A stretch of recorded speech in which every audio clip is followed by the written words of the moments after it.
So we dedicate our session to His Divine Grace A.C. Bhaktivedanta Srila Prabhupada. He's the founder Acharya of ISKCON. And I would like to ask the blessings from His Holiness Gopal Krishna Goswami Maharaj and His Holiness Rakanath Swami Maharaj. So we are on chapter 9 of Bhagavad Gita, titled as Most Confidential Knowledge, which is a part of Bhakti Yoga. This section has 4 parts. First section we have done from 1 to 3, in which we learned about Krishna's, like Krishna is glorifying the knowledge he is about to reveal. That is the most confidential knowledge. And 8 characteristics of that knowledge he told us in the shloka number 2. Raj Vidya, Raj Goyam, Pavitram Idam Uttamam, Pratyaksha Avang Dharmyam, Susukam Kartum Avayam. So these were the 8 qualities. And he also told that only a person who is non-envious as well as who has faith is eligible to gain this knowledge about Krishna. The most confidential knowledge is only revealed to a person who is non-envious and faithful. And by gaining this knowledge, what will happen? All the miseries of material existence will be diminished for that person. So this was the glory of the knowledge. Now, in the next section, 4 to 10, we will see about Aishwarya Gyan, about greatness of Krishna, and how Krishna is related to this world. And 11 to 25 tells us about various types of worshippers of Lord Krishna. Today we will be covering only first 4 shloka from this section. And the last section is glories of Krishna Bhakti. Aishwarya Gyan, Krishna's relationship with this world. So how Krishna is connected as well as simultaneously disconnected with this world. We will learn about this in this section. So this is the first shloka for today. Anybody will like to recite this shloka? I will go, Mataji. Yes. Maya tatam idam sarvam jagad avyaktam murtina matastani sarva bhutani na chaham teshva avastitaha. By me, in my unmanifested form, this entire universe is pervaded. All beings are in me, but I am not in them. So, Maya tatam idam sarvam. By me, tatam means pervaded. This, all cosmic manifestation, sarvam jagat, avyakta murti. In which form? Unmanifested form. So, we'll discuss first on this first 2 lines. Maya tatam idam sarvam. I pervade the entire universe. So, we have learned about this all pervasiveness about Krishna many times before also. We always say that Krishna is all pervading. Krishna pervades everything. So, how to understand this?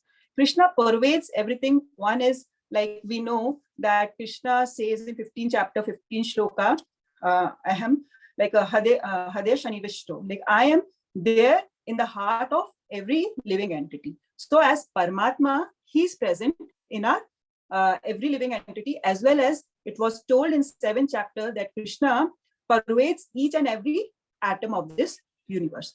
So in that sense, Krishna is everywhere.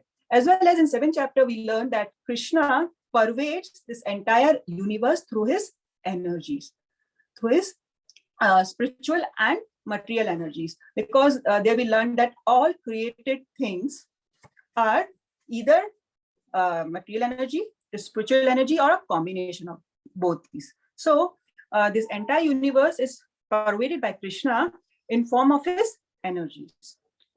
And we can also understand this in form like we learned about 3 aspects of absolute truth. That was one Brahmajyoti, second was Paramatma, and third was Bhagwan. So as Brahmajyoti, which is the transcendental effulgence of Krishna, this entire universe is pervaded. So these 3 aspects we can understand when Krishna says that I pervade the entire universe. And I am in everything, even smallest, minute atom, I am there. Okay. Now, he's saying that in an unmanifested form. Unmanifested form means that it is invisible to material senses. And Prabhupada says in the purport, like Krishna is not visible through our material senses. We can see Krishna only through trans. Okay. So to a common person, Krishna doesn't reveal his glories, and he cannot understand that how Krishna is present everywhere.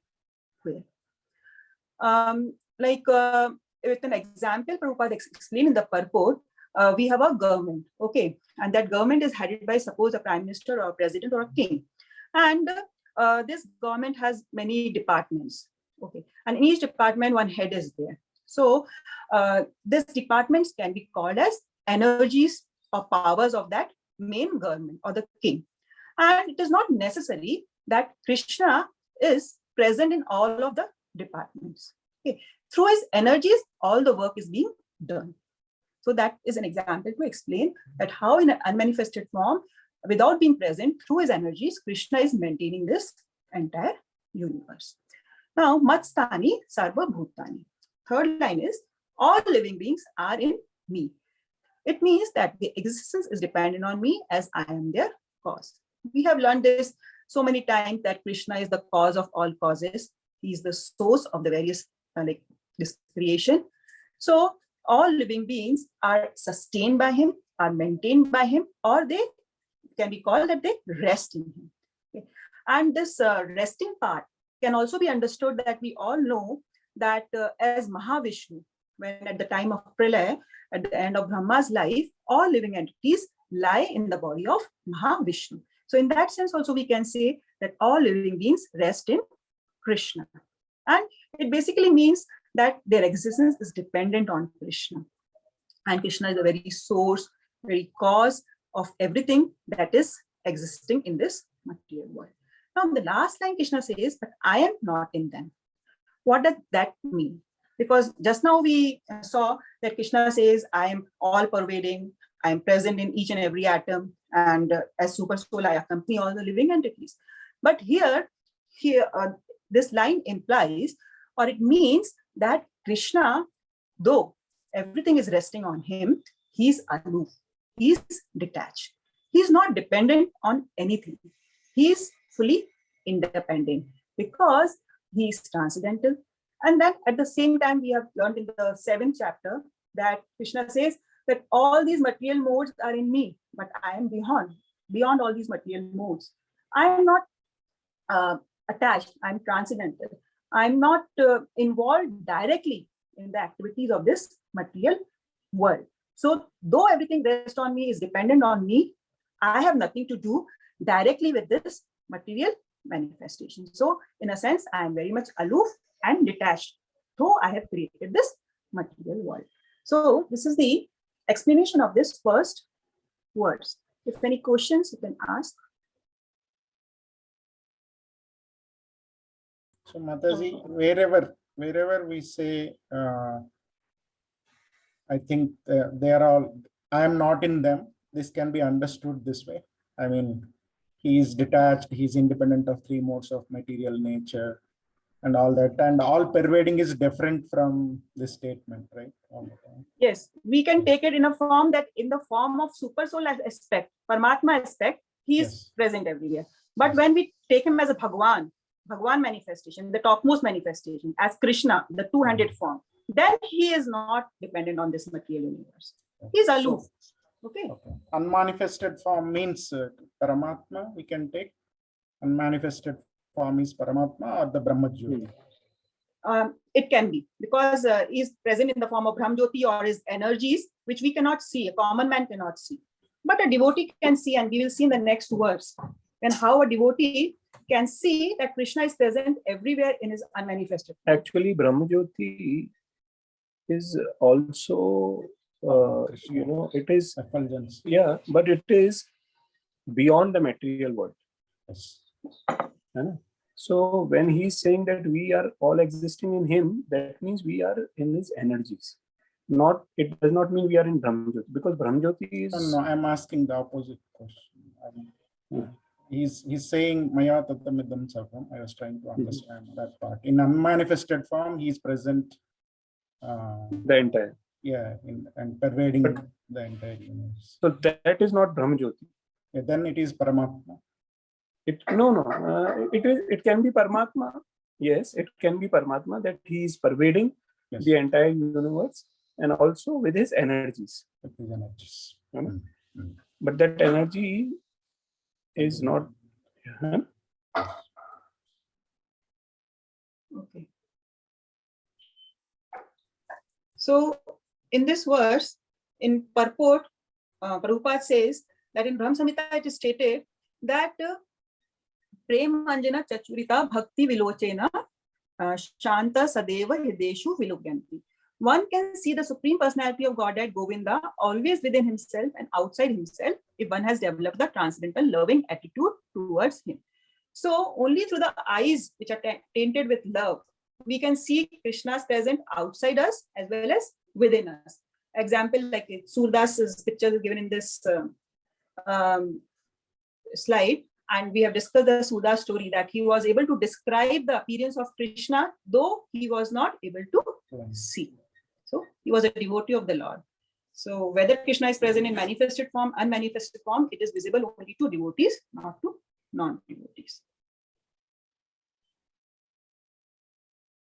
Then, to explain this aspect, one example was given in the purport. Just as the sunshine is spread all over the universe, the energy of the Lord is spread all over the creation, and everything is resting in that energy. So, as when Krishna says that all beings are in me, it means that everything is rested in Krishna's energy, and everything is dependent on Krishna. At the same time, what Krishna says that though everything is situated in Krishna, they are not situated in him, since he is completely aloof and independent of everything.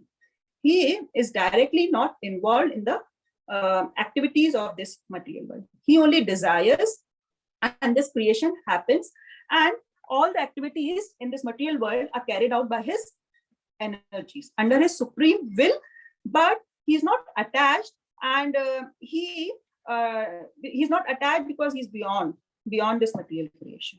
Okay. So this was the link between the first and this shloka. Number 5. Anybody would like to read this? I'll read. And yet everything that is created does not rest in me. Behold my mystic opulence, Yogam Aishwaryam. Although I am the maintainer of all living entities, and although I am everywhere, I am not a part of this cosmic manifestation. I am aloof. For myself is the very source of creation. Thank you, Ashita. So now when you read the first line of this shloka, it's written here, and yet everything that is created does not rest in me. Now, how to explain this?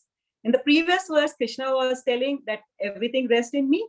Now he's saying that everyone does not rest on me. So these are two contradictory things. But we know that in scriptures, nothing can be wrong and Krishna cannot be wrong. Okay. So it means that when two things are contradictory, it implies something different, which we are not able to understand. And we are able to understand them only with the help of Guru, Sadhu, and Shastra.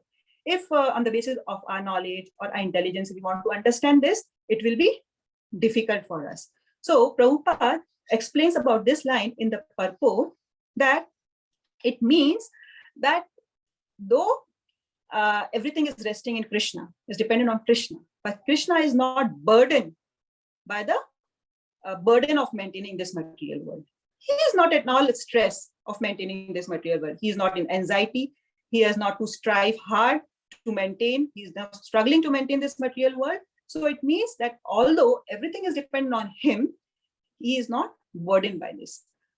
In material world, for example, we create something, or we have children, and we are the cause of our children. And to maintain them, to maintain our family, we have to work so hard.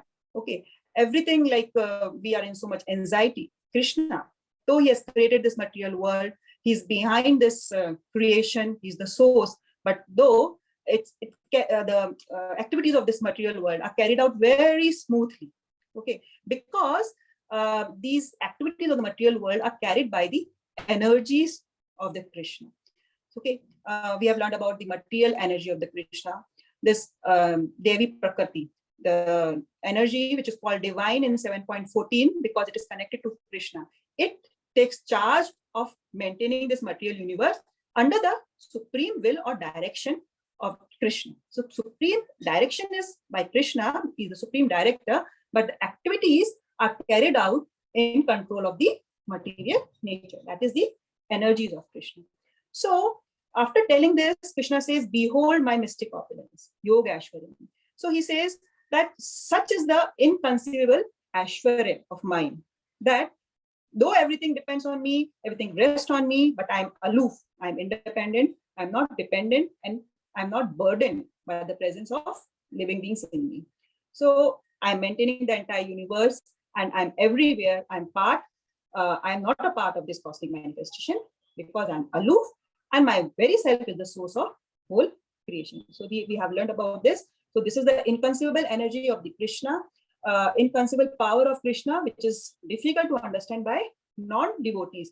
That how come he's not attached, though he is the very source and cause of this creation. So to explain these two verses combined, an example is given in the next verse. With the help of example, these two aspects are explained. Mataji, 7.7, it was an absolute statement and it is exactly in contrast to the previous verse. How do we understand in that context versus what you have explained here? Okay, so in 7.7, Krishna told that everything rests on me as pearls are strung on a thread. Okay, the example was given of a necklace. So Krishna is the unifying principle or the thread on which everything is resting. Here also we are discussing the same thing, that everything rests on Krishna. Krishna is the unifying principle. Krishna Everything is dependent on Krishna. Everything is dependent on Krishna. But in the previous verse, 9.5, when it is the statement, nothing rests in me, it only means that I am not burdened. It doesn't burden me to maintain this universe. Everything is resting on him. This is a truth, because this was in 7.7. There is no truth superior to me, and I am the unifying principle, or everything depends on me, everything rests on me as thread, or as pearls are strung on a thread. But in the previous verse, what it implies was that Krishna doesn't have to undergo the maintenance, because everything is depending on him. He will be burdened, he will be in anxiety. That's the meaning of the last verse. I think so. We can understand it with an example. It's just coming in my mind while we are discussing this, and from our job profiles. See, one thing is, before we go on to that example, one thing is, in the previous slide, we explained that how everything rests in Krishna's energy. And he's also saying that in 7.7. And then he said that I'm aloof. I'm aloof in what she explained is in the two-handed form, that Krishna always resides in Golok Vrindavan in a two-hand form. So he has nothing to do.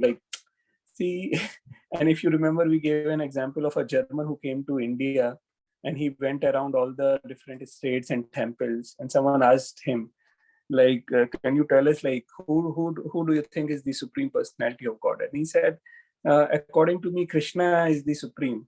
And the person asked him that, why do you think Krishna? He said, because I see that everyone is holding, something or the other as a weapon, or, but here Krishna is just enjoying, playing his flute. So Krishna is enjoying his flute in Golok Vrindavan. He's not directly involved. Now let me give you an example from our corporate life. In a project, we will have, who is responsible for managing the project? A project manager, a project lead, right? Yeah. He is in and out everything in the project and all that. And then there is a project director and an oversight, right?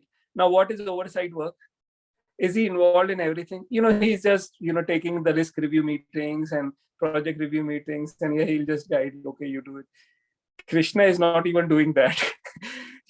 We see difference between a project director and oversight between them and project lead. So we can compare a project lead to someone like, his energies, Maya Dakshina Prakriti Suyeta Sacharacham, his energies, like, Devi Shakti, who is managing everything in and out. But he himself is not directly, we see a relative difference between our profile and the profile of a project lead, right? For example, similarly, Krishna says, yes, everything, ultimately the project lead is dependent on, the entire structure. But the structure is dependent, like CEO and the boards are sitting somewhere, they don't even know what's happening, right? Because there is a team who is maintaining and managing everything. They are just ultimately. So Krishna is ultimately, what is he doing? He's enjoying with his devotees in Gorukrita. He's enjoying. That is what he's aloof. But to explain the whole material, world and how the relationship is, he explains this in this words 9.6. Again, the same example, like similar example. Understand that as mighty wind blowing everywhere, rest always in the sky. All created being rest in me. Right? All created, again, Mata Sarvam Idam Prutam Sutre Maninganayava. Right? Again, he's saying, all the created being rest in me. Rest in me means, now you can. So with the example, the last two verses are being explained. Like we know that sky is the biggest manifestation, we can say, of this cosmic world. And in that sky, again, wind is there. Everything depends on wind. Every movement of us depends on the wind. So wind is so mighty, but still we know that wind has a freedom within the limits of the sky. Okay, it has freedom because it can move in any direction it can go right, left, up, down, but it is still limited in the sky. Similarly, all of us living entities are placed in this material world. Okay? And we have freedom. Krishna has given us free will and freedom to act accordingly we want. So we act in the presence of this material world. But we know that we are always under the control of Krishna, under the control of supreme will of Krishna. Okay, and we are not independent as Krishna is. Krishna is independent because Krishna has a control on each and every minute details of this material world. Though he is aloof and is not directly involved in anything, but still, because but only because of his will, everything is carried out in this material world. So with this example, we can understand how all things are rest in Krishna, yet he is aloof, and sky is not concerned with the activities of the wind. What wind is doing, it's okay. He is not involved. Similarly, Krishna is not directly involved with the activities of the living entities in this material world. This example is given to explain the previous two verses. Now comes verse number 7 and 8. And we will see these concepts are discussed in the coming verses again and again. How is he neutral and how is not dependent, how is aloof. All this will be coming from 7 to 10 number verses. Till now we talked about like Krishna is maintaining everything. Everything is dependent on Krishna. Krishna is the cause of everything. Now Krishna again talks about creation and destruction. So maintenance we talked in the last 3 verses. Now comes creation and destruction. And about this creation and destruction, we also studied in chapter 7, where Krishna was comparing the material world with the spiritual world. And there he said that though Brahma's life is unlimited in our sense, like we cannot calculate the Brahma's life, it's so vast, but still it has an end. In that sense, it was told that this material manifestation is created again and again and annihilated. But here, Krishna is again highlighting that point that, O son of Kunti, at the end of millennium, all material manifestation enter into my nature. And at the beginning of another millennium, by my potency, I create them again. So again, Krishna is saying that he is responsible for this repeated creation and annihilation. And it is under his supreme will. When it is Ichha Shakti, by his supreme will, when he desires, all beings are taken in him. And at the end of the beginning of the next millennium, all living entities are again given body according to their past desires and whatever karma they have done. So we have learned this before, that when creation again happens, then we are again awarded different bodies in different species of life. And this happens together, like all living entities will be given the body of whether elephant, tiger, birds, or some mosquitoes, or human beings, depending on their karmas and their desires.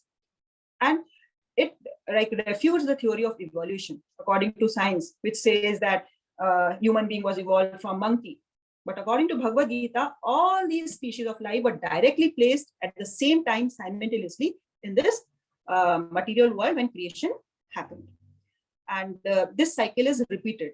So in the next verse, it said that whole cosmic order is under me, under my supreme will. It is automatically manifested again and again, and under my will, it is annihilated at the end. So everything is happening by the will of Krishna. Krishna ordains.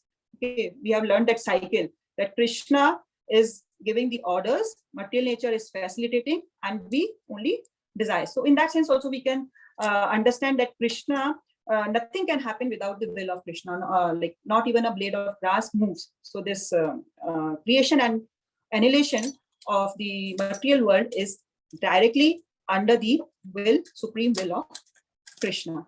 And to explain this in purport, Prabhupada has given this. So somebody would like to read it? Yes. Can someone read this? I'll try to read. Hare Krishna. So the left one should be the first, right, Prabhuji? So Yeah. this material world is the manifestation of the inferior energy of Supreme Personality of Godhead.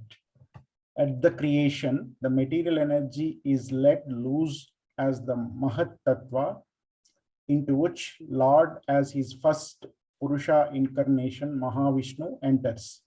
He lies within the causal ocean and breathes out innumerable universes, and into each universe the Lord again enters as Garbhodakshai Vishnu. Each universe is in that way created. He still further manifests himself as Chirodakshai Vishnu, and that Vishnu enters into everything, even into the minute atom. This fact is explained here. He enters into everything. As far as the living entities are concerned, they are impregnated into this material nature, and as a result of their past deeds, they take different positions.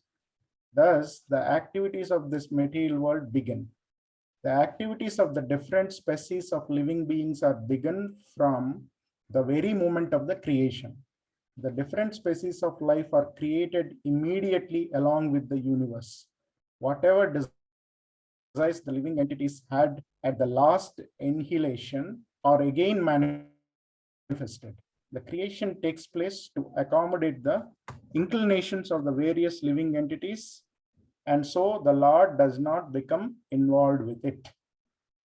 Thank you very much, Anupam. Now here, towards the left-hand side, it is explained that how Krishna is sort of administrating all this, right? Through his different Purusha incarnations, through Mahavishnu, Garbhodak Vishnu, and Kshirodak Vishnu. In the right-hand side, the living entities are explained. Now, this will be very elaborately explained in second and third canto of Srimad Bhagavatam. But to give you a brief idea, that Mahatattva, which is mentioned there, right? So that Mahatattva is basically, it is let loose, as Mahatattva means. There is, from Mahatattva comes the Pradhan. Pradhan is like, that whole material energy, everything there. When Mahavishnu, he expands, all the universe are basically first in the form of Pradhan, Mahatattva and Pradhan. And then they are all, distributed, and all that happens in different universes. And then Garbhodak Vishnu and Brahmaji, then they do the primary and secondary creation. That will be elaborately explained in Bhagavatam. Now, what is explained towards the right-hand side about living entity is that living entity as a soul, at the end of towards the night of Brahmaji and towards the end of life of Brahmaji, they are living entities who either enter into Garbhodak Vishnu or Mahavishnu. Now, what happens when they are created again? They are created again with their Swabhava. What is mentioned here is creation takes place to accommodate the inclinations of the various living entities. And so the law does not become involved with it, right? Whatever desires the living entities had at the time of last annihilation are again manifested. So when it is said there, again manifested is what it is, it will be Swabhava. So every living entity comes with their own Swabhava. In different, it will come, all these entities, soul will enter into different kind of bodies, and because how will they do again? That karma and all cycle, how does it start during when everything starts? It starts from the previous either day or previous millennia, the whole Brahma's life. So we will read in Bhagavatam that how, see, both the things, that the Mahatattva Pradhan, and also when living entities, when Garbhadaksha Vishnu impregnates by his glance, that is what they come with their Swabhava. So this is just for basic understanding. I just want to check if anyone has any question on this. Prabhuji, one question. So as per 8.5 and 8.6, a person, let's say, leaves his current body. Krishna says, as per whatever he desires at the time of death. At the time of death, yeah, he will get the birth as per that. And here it is mentioned, it is also from the previous, during the creation, depending on his tendencies and desires of the previous birth. Again, he will take a different body. What's the difference between these two events? See, the events can be understood that one is, it is happening in the same day of Brahma or same life of Brahma, right? Correct. That yam yam vapi smaran bhavam, right? That whatever consciousness with which he thinks, he leaves the body, the same consciousness he will. Okay. Are you getting background noise? Little bit. Okay, give me a second. I'll close the window.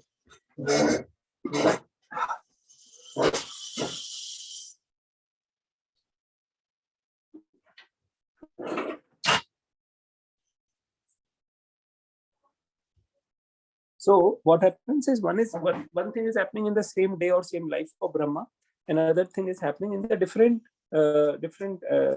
Brahma, So that is the only thing conceptually. Because my question is, they will get into another living entity, the soul get into another living entity's womb and all that, right? Here only the womb is like material nature. Can you repeat again? No, my question is, if it is like a person leaves the current body during during the existence of the creation, he will enter into another body, right? But through another womb of an animal or a human being. Yeah. Right. So here, in this case, because it is the complete material nature, annihilation, and then creation. Yeah. So during this, it will be from the womb of material nature. Yeah. So in a sense, as I explained, that Garbhodaksha Vishnu impregnates them, right? So the only thing is here, what is happening, that from one body we get into another body, right? Into another body, or some souls are liberated, right? But there, what is happening, that at type of annihilation, everything is entering either in Garbhodaksha Vishnu or Mahavishnu, depending on what kind of annihilation. And when they are manifesting again, so here the thing is one body to another. They are impregnated into, so for example, X to Y, right? Here it is also X to Y. There also it is, let's assume X is for previous body and Y is next body. So there also, they will enter into the Y body. The only difference is not from X, but because that memory is there. The subtle body, they always there. The memory remains, Yes, yes. and Garbhodaksha Vishnu or Mahavishnu knows where to, where to place this. So that will be placed. Here also, actually, the Paramatma, takes you, right? Here also, it is not, that we are going to somewhere. It is by the arrangement of Krishna, and there also. Okay. And here also, it is also there that we will understand these relations also of sometimes soul going to Swarga or lower planets to suffer or to enjoy. So that also plays the role before they enter into another body. So that will be vividly explained in 5th canto of Srimad Bhagavatam. Okay, Prabhuji. Mhm. Thank you.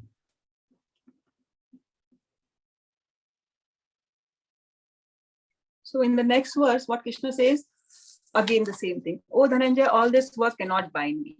I am ever detached from all these material activities, seated as though neutral. So the same thing is highlighted that Krishna is not bound, he is beyond.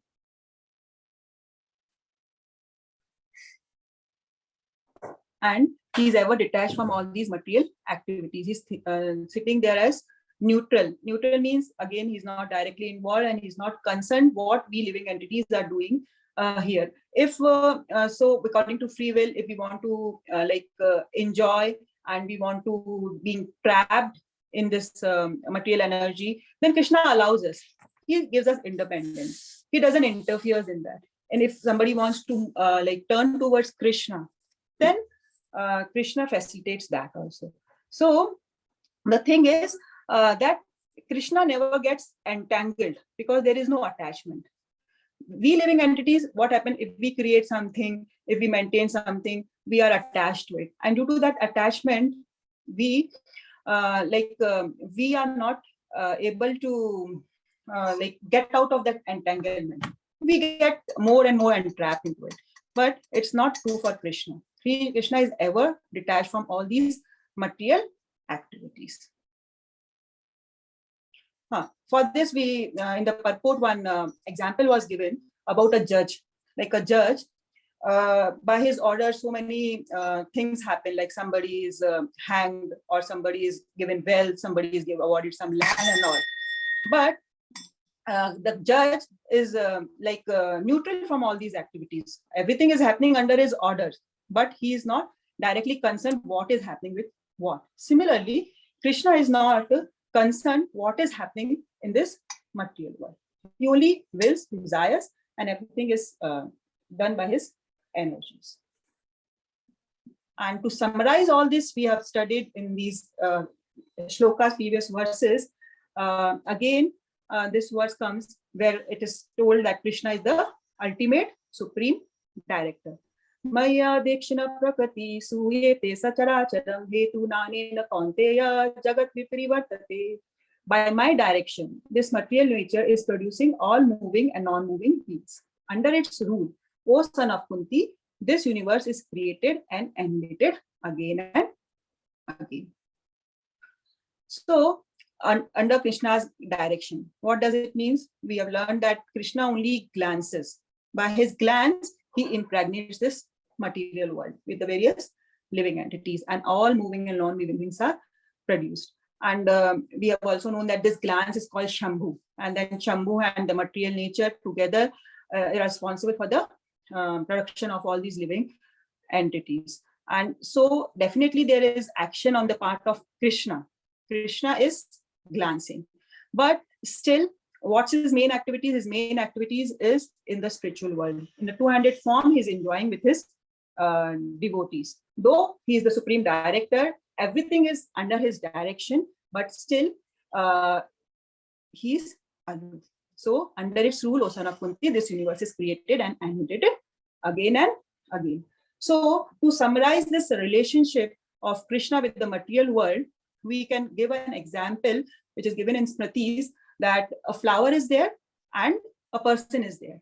A person smells the flower, okay, through his power of smelling, but yet there is no direct connection between the flower and that person. Similar is the relationship of Krishna with this material world. So this ends this section. If somebody has some questions, they can ask.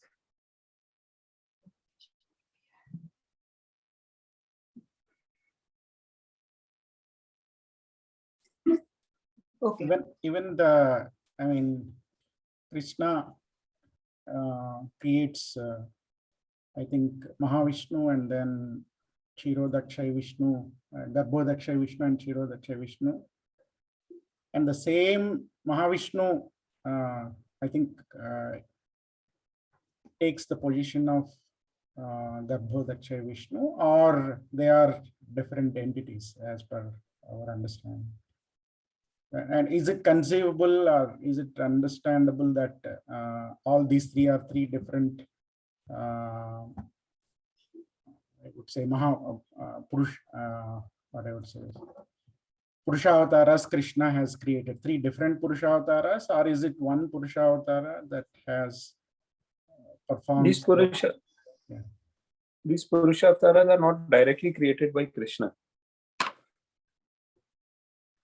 You know, they come from Narayan, but they are three different. Like, you know, primarily there is one Mahavishnu, and we know that there are many Garbhodaka, right? In every universe, there is a Garbhodak ocean, and there is Garbhodak Vishnu, and then in every so what happens when Garbhodak Vishnu expands himself into Kshirodaksha Vishnu?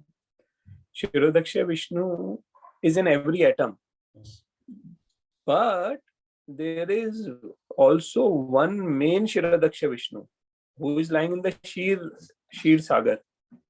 If so, you people come from there. Yes, and I don't know if you somehow have read some pastimes or seen Mahabharata or Krishna stories, then you might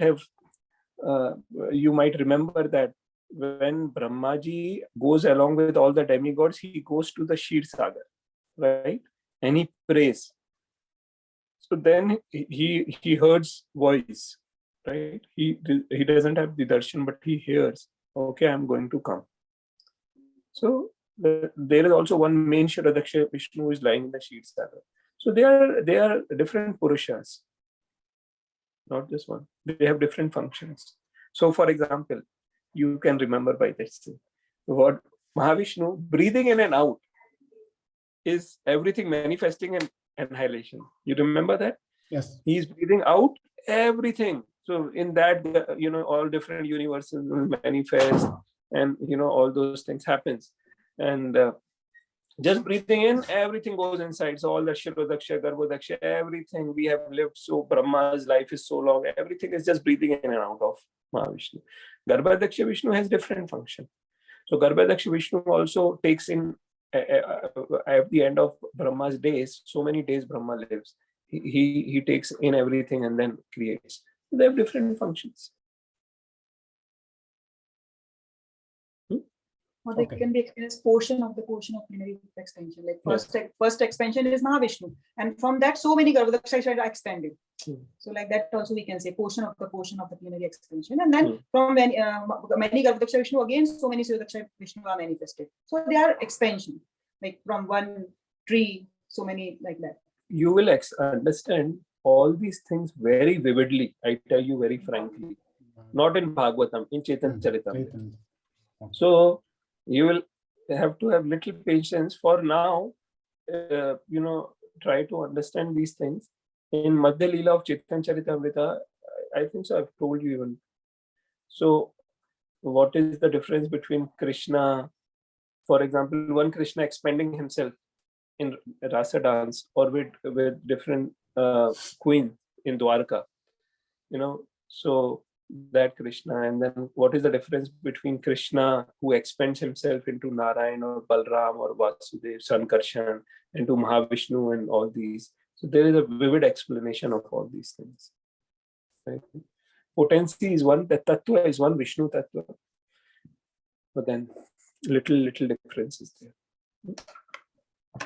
One last question. So Shambhu and Devi, Durga Devi, the material nature, these are the father and mother of the material nature then? Physically? Yes, okay. yes. Directly they are our Durga. This is Durga, jail. And the superintendent of Durga is Durga, right? And her husband is Shambhu. And Shambhu is not a Jiva Tattva. Shambhu is not a Jiva Tattva, he is not a Vishnu Tattva, right? So there is a separate planet of Shambhu, which is Mahesh, like Vaikuntha planet is there is Mahesh planet also. So it is also beyond the cosmic manifestation. Okay. And Durga is the primary expression of Shri energy. Like there are, yeah. So all these things we'll understand. Yeah. Yes, Krishna always said he's the supreme father, like he's the seed giving father. Because of his glance, everything is happening ultimately. And this glance of Krishna is also not material. This is also spiritual, because everything of Krishna is spiritual. So Krishna is ultimately the supreme father. You want to go? No.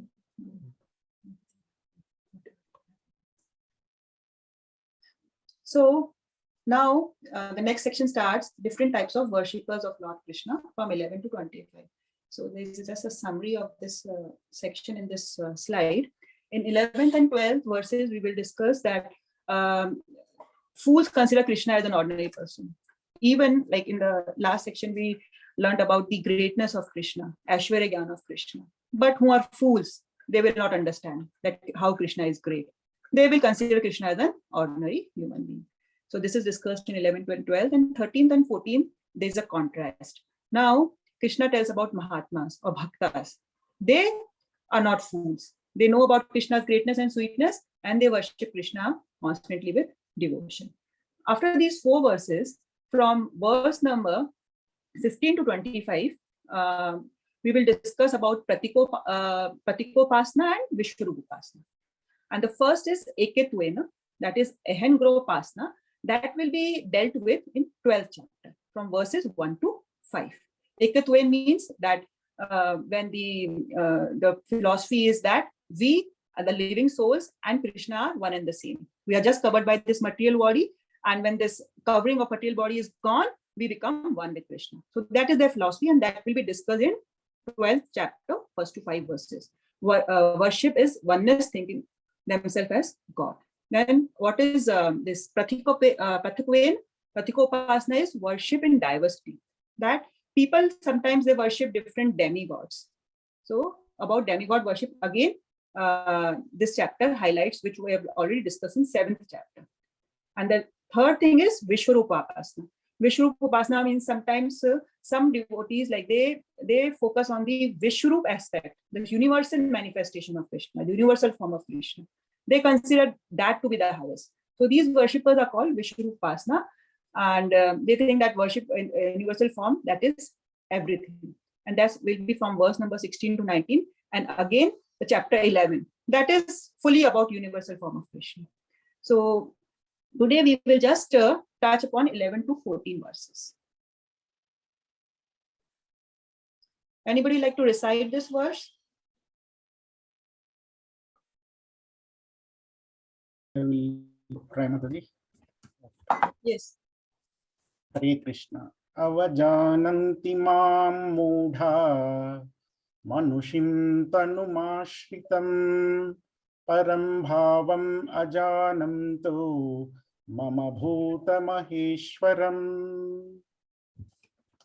Fools deride me when I descend in the human form. They do not know my transcendental nature as the Supreme Lord of all that be. Thank you, Shri. So, avjananti mam mura. Mura means foolish. Foolish people, they deride me, avjananti, when I descend in this universe as a human being. And we know that in 7th chapter, when Krishna was talking about people who surrender unto him and people who don't surrender unto him. And in that one verse came, like Muda, Naradama, Maya, Prat, Jnana, and Asuru Havamashiktam. These 4 categories of people, they never surrender unto Krishna. Why don't they surrender? Because they do not know about the transcendental nature of the Supreme Lord. They think Krishna as an ordinary human being with some supernatural powers.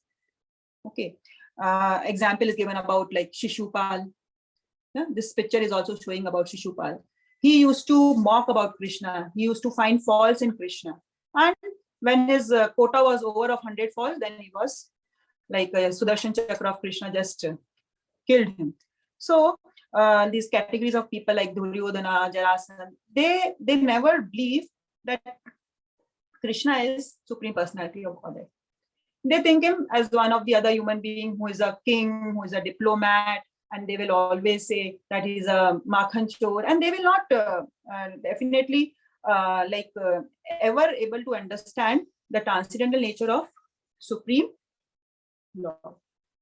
And they do not know that Krishna has a transcendental body. There is nothing material in Krishna. Krishna's mind, body, everything is spiritual. They cannot conceive of this. They cannot conceive of the knowledge which we have discussed in the previous verses. And we know in Dhamma Samhita supports this, describes this about the transcendental form of Krishna. Ishwaraha Paramaha Krishna Sachidananda Vigraha Anadir Adir Govinda Sarvakarana Karanam. Krishna, he is known as Govinda, is the supreme Godhead. He has an eternal blissful spiritual body. He is the origin of all. He has no other origin, and he is the prime cause of all causes. So this is never understood by foolish people.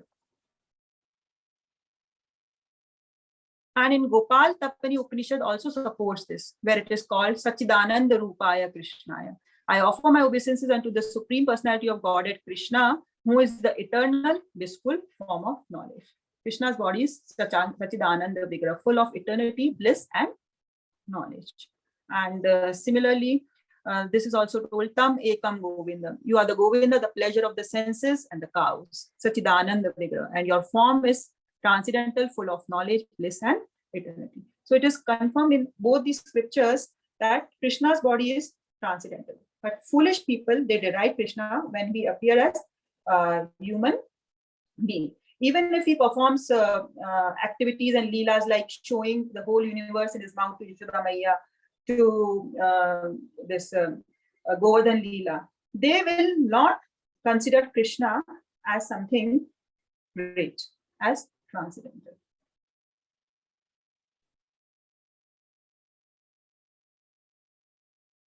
This is the verse we did last time. In 9th chapter of Bhagavatam.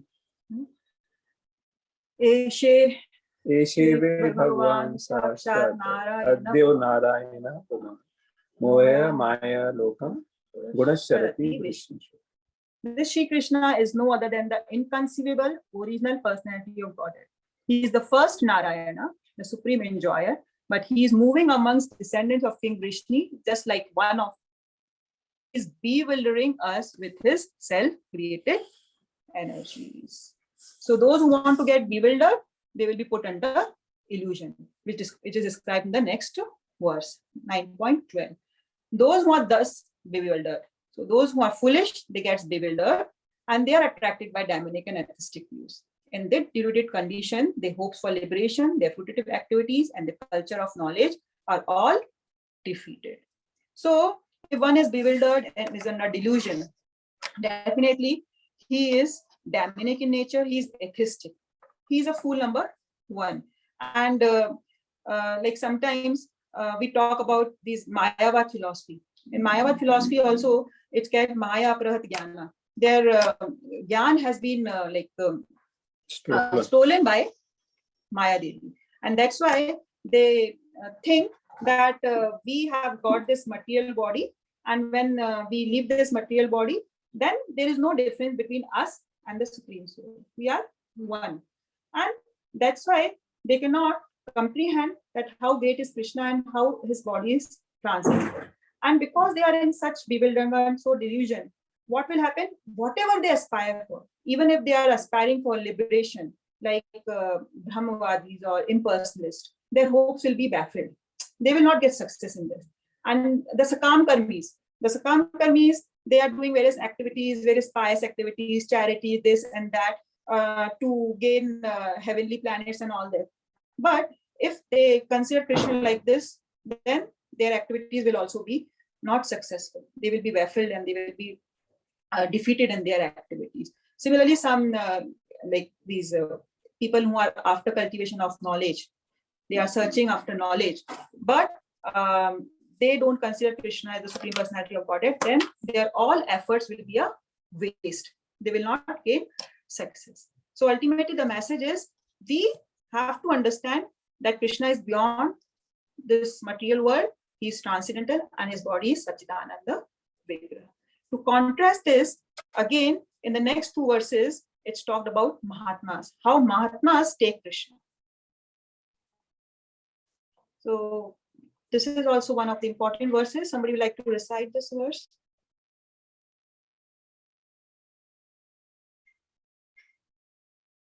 I will try, Mataji.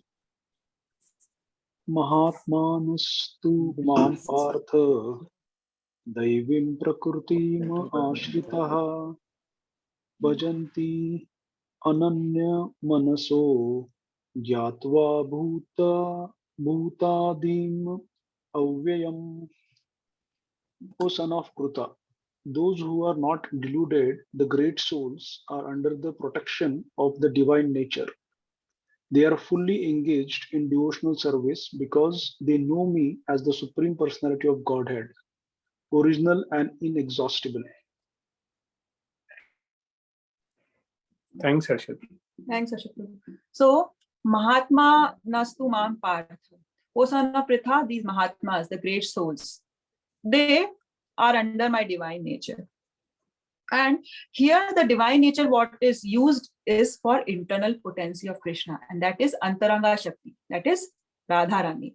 So this is the verse in Bhagavad Gita, which is indirectly telling us about Radharani. If somebody says that where name of Radharani is mentioned in Bhagavad Gita, then we can quote this verse. And similarly, these verses 13 and 14, which are so important, and they exactly comes in the center of the Bhagavad Gita, the verse number 13 and 14 of this chapter.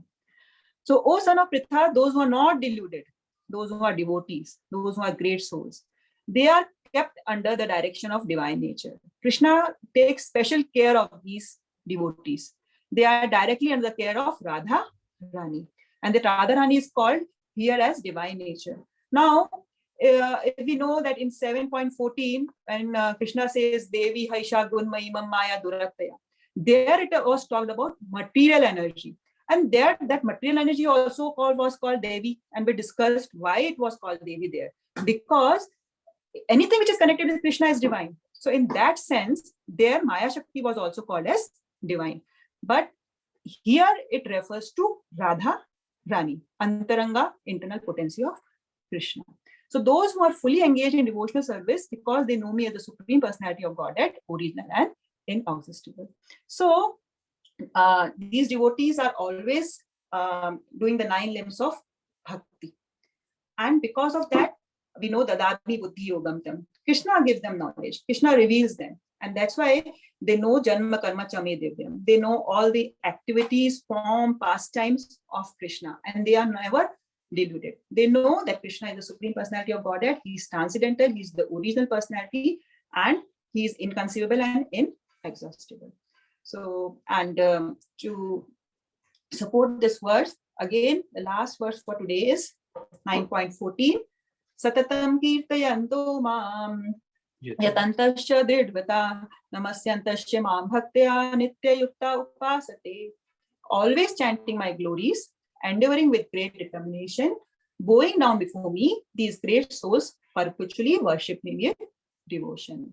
So devotees, what are their activities? They are always chanting my glories. They are always speaking about Krishna. They are always discussing about Krishna in the association of devotees. They always chant Krishna's name and Krishna's glories. And endeavoring with great determination. Endeavoring with great determination means they have so much of determination that anything which is favorable for devotional service, they will do it. Like sometimes we have to fast. That like seems to be austerity for us. But they will fast on Ekadashis or Acharya's appearance day and all. So they are doing every limb of bhakti with great determination. Okay, they are Drid Vrat. They don't go here and there. They never think anything outside Krishna. They will always bow down before Krishna. And that's why these Mahatmas, they worship Krishna always with love and devotion.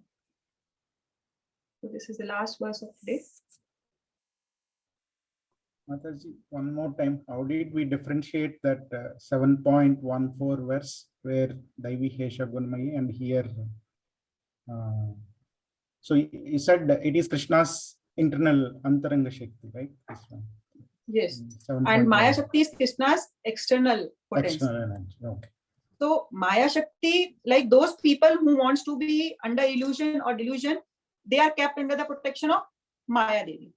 But as soon as they cross that limit, then Krishna takes special care of them. And now he keeps them under the care of his internal potency. And that is Radharani. Radharani takes care of devotees. She will guide them and she will, she will tell Krishna that this devotee is doing so nicely, and that she will praise us in between before Krishna, and she will recommend us to Krishna. So that's why Mahatmas are always kept under the protection of Antaranga Shakti, and Maya Shakti is Bahiranga Shakti. But there also, for Bahiranga Shakti also, divine word was used because Prabhupada explained that the divine word was used because it's connected with Krishna. That's why. But actually divine nature is used for Radharani. Thank you, Mataji. Shanmukh Prabhu's question is answered here about Devi Shakti. He was just asking about Durga Mata.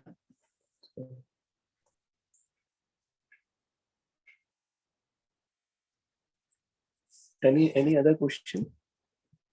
These two verses, the last two verses, are the center verses of entire Bhagavad Gita. So it's like in terms of number also? Yes, in terms of Oh, number. wow. So entire Wow. Bhagavad Gita, these are the two center verses. So Krishna has placed Radharani in the center.